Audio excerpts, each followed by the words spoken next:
Hi guys, কেমন আছেন সবাই? আশা করি ভালোই আছেন। আজকে রান্না করতে যাচ্ছে লাউ চিংড়ি। এই লাউ চিংড়ি একটি প্রতিদিনকার মজাদার খাবার। তো চলুন দেখে নি কি কি লাগছে।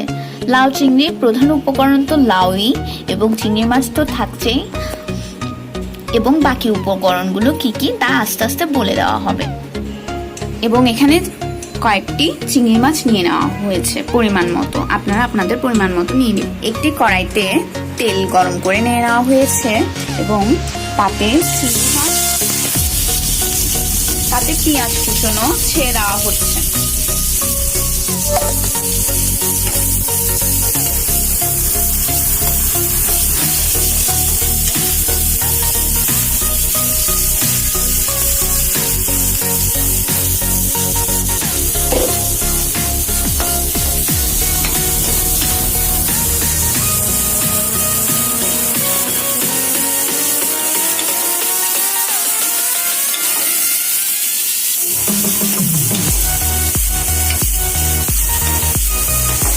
এবং নিয়ে ছেড়ে নেওয়া হচ্ছে।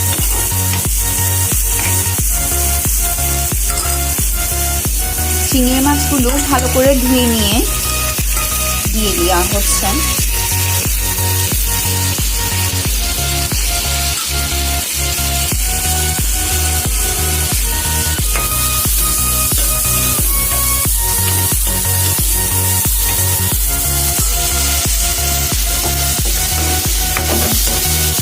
চিংড়ি মাছের তৈরি এই খাদ্যটি ছোট বড় সকলেরই প্রিয়, বিশেষ করে আমাদের ঘরের ছোট বাচ্চাদের তো ভীষণই প্রিয়। তাই দেরি না করে ঝটপট রেসিপিটি বাসায় ট্রাই করে দেখবেন।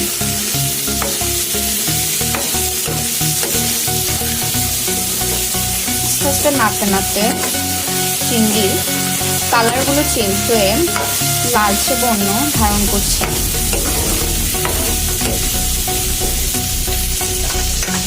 এবং পর্যায়ক্রমে দিয়ে দেওয়া হচ্ছে কুচনো লাউ,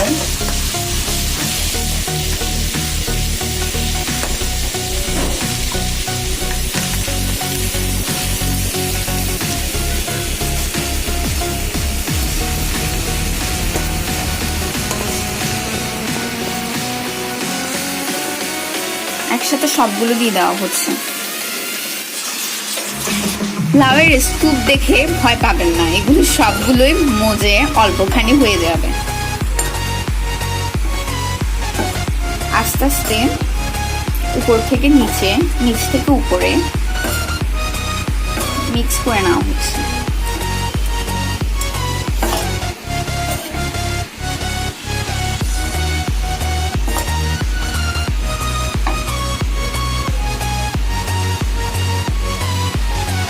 এইভাবে মজে যেতে বা সিদ্ধ হতে 10 থেকে 15 মিনিট সময় লাগবে, এবং ধৈর্য ধরে ট্রাই করতে হবে। 10 থেকে 15 মিনিট পর দেখুন অনেকখানি সিদ্ধ হয়ে গিয়েছে। এ পর্যায়ে মশলাগুলো পর্যায়ক্রমে দিয়ে দিব। লবণ দিয়ে দেওয়া হচ্ছে স্বাদ মতো, আপনারা আপনাদের স্বাদ মতোই দিয়ে নেবেন।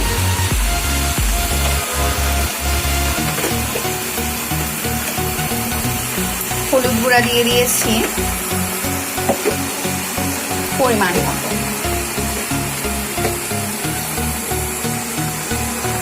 মরিচ গুঁড়া দিয়ে দিচ্ছে স্বাদ মতো,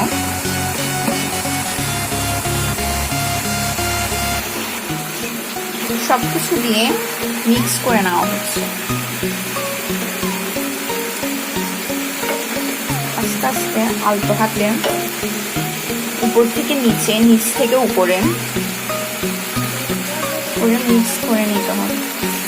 আদা বাটা দিয়ে দেওয়া হলো, জিরা বাটাও দিয়ে দেওয়া হলো।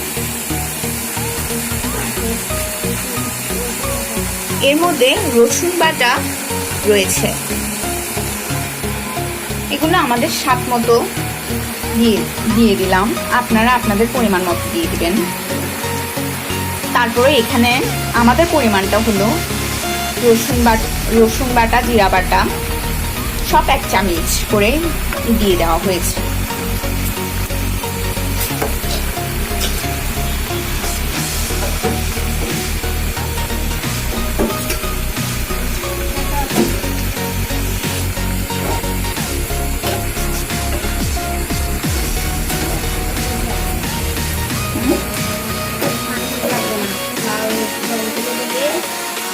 এই রান্নার একটা স্পেশালিটি হলো এখানে এক্সট্রা কোনো পানি দেওয়ার প্রয়োজন পড়ে না। এটি লাউ থেকে বের হওয়া পানিগুলো অথবা জলগুলোতেই রান্নাটা হয়ে যায়। দেখুন হালকা হালকা লাউ থেকে পানি ছড়িয়েছে।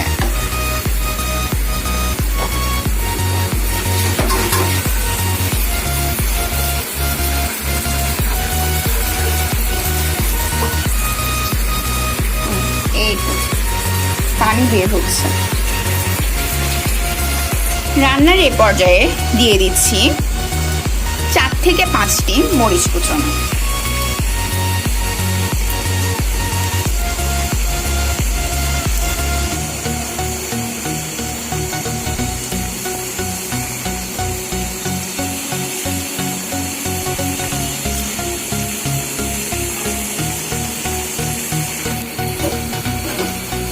আস্তে আস্তে মিক্স করে দেওয়া হচ্ছে।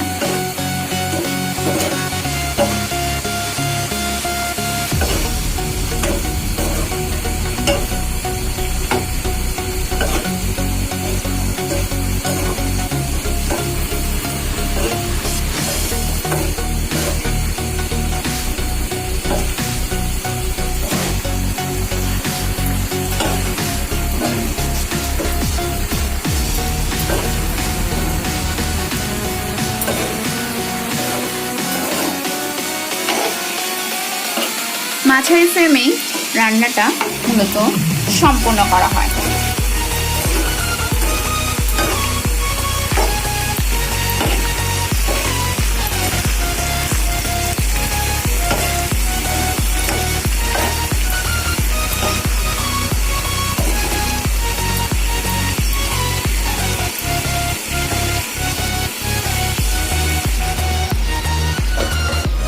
এ পর্যায়ে ঢাকনা দিয়ে দমে আরো কিছুক্ষণ জাল দিয়ে নিতে হবে, যাতে ভালো করে লাউটা সিদ্ধ হয়ে যায়। ঢাকনা খুলে দেখা গেল একদম হয়ে এসছে। তো নামিয়ে ফেলবার আগে বা সার্ভ করবার আগে আমরা এখানে ধনেপাতা দিয়ে নেব। ধনেপাতাকে ছোট ছোট কুচি করে দিয়ে দেওয়া হচ্ছে। এভাবে করে ধনেপাতা কুচনো দিয়ে সার্ভ করে নিতে পারে মজাদার লাউ চিংড়ি। আজ এ পর্যন্তই। ভালো থাকবেন, সুস্থ থাকবেন। দেখা হবে আগামী পর্বে।